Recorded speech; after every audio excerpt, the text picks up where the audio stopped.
and Miss Sally and I are going to tell you the story of the prophet Jonah. Let's get ready.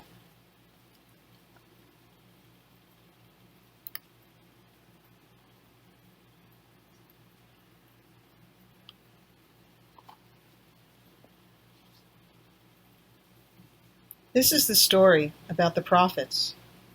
Today we will hear about a prophet, the prophet Jonah.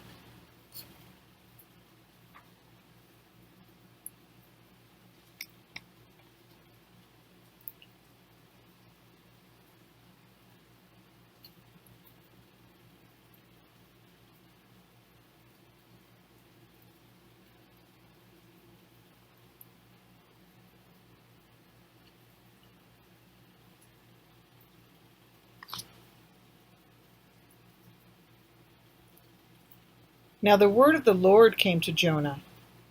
Arise, go to Nineveh, that great city, and tell them they are bad, and they need to change and become good. Now prophets are people who come so close to God, and God comes so close to them, that they know what God is telling them to do. Then they go and do it.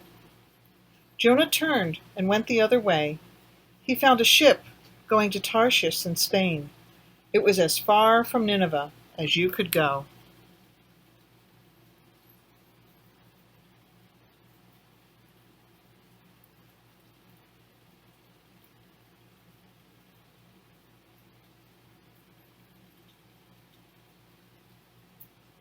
Suddenly, a great storm broke out.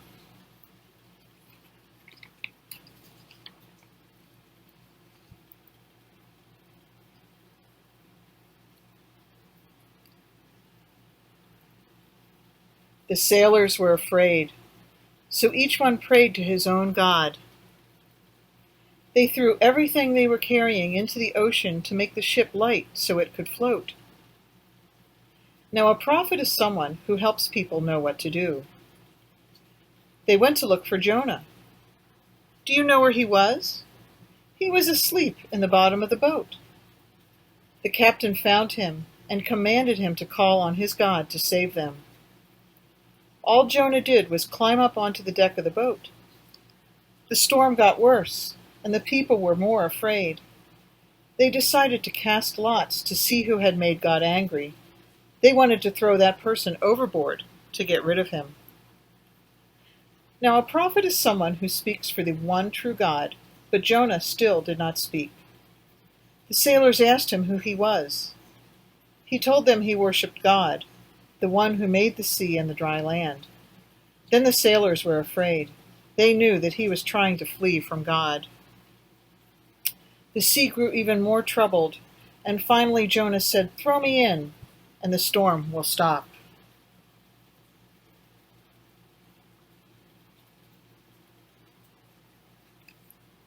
So they threw him in, and all was suddenly quiet. The sea was calm. Now a prophet is someone who brings people close to God by what he or she says and does. Jonah said nothing, but when the sea grew calm and the sailors all fell down and worshipped the true God. Now a prophet is someone who is close to God, and a false prophet is very far from God. When Jonah was thrown into the water, he was neither close to nor far from God. He was sinking. As he sank, a great fish swam up and swallowed him.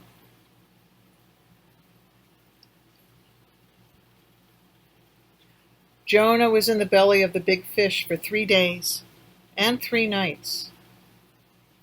Jonah began to pray, and the fish began to feel very strange. It grew sicker and sicker. Finally, it swam to the shore and spit Jonah onto the dry land. Now the word of the Lord came to Jonah a second time.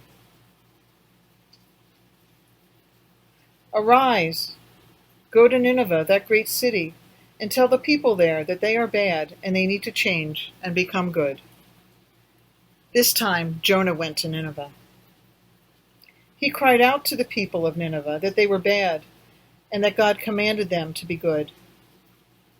God said that they would all be destroyed if they did not change. Now a prophet is someone who is overjoyed when people who are bad become good. The people of Nineveh listened to God's call, and they turned and became good. All went about wearing sackcloth and ashes to show how sorry they were.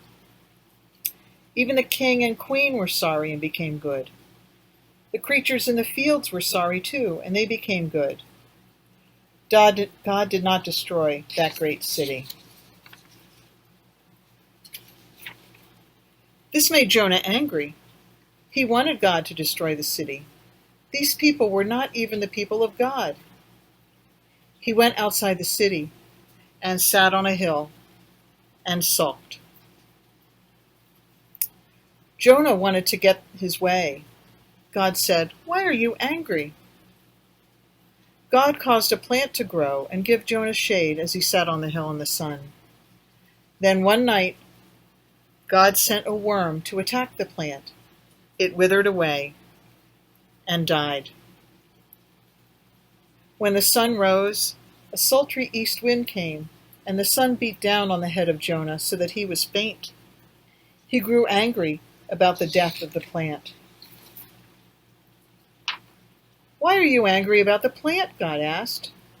Jonah said, "I'm angry enough to die." He thought he still might get his way. God said, "You pity the plant, but you did nothing for it. You did not cause it to grow. You did not care for it. Should I not pity Nineveh, that great city where there are more than 120,000 people and all their cattle?" And that is how the story ends. I wonder what part of the story you like best. I wonder what part of the story is the most important part. I wonder where you are in the story. What part of the story is about you? I wonder if there is any part of the story we can leave out and still have all the story we need.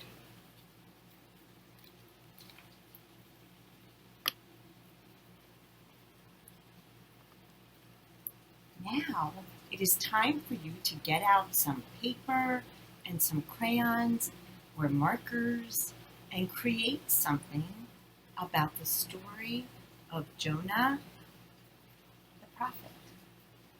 Thanks for coming today. Bye.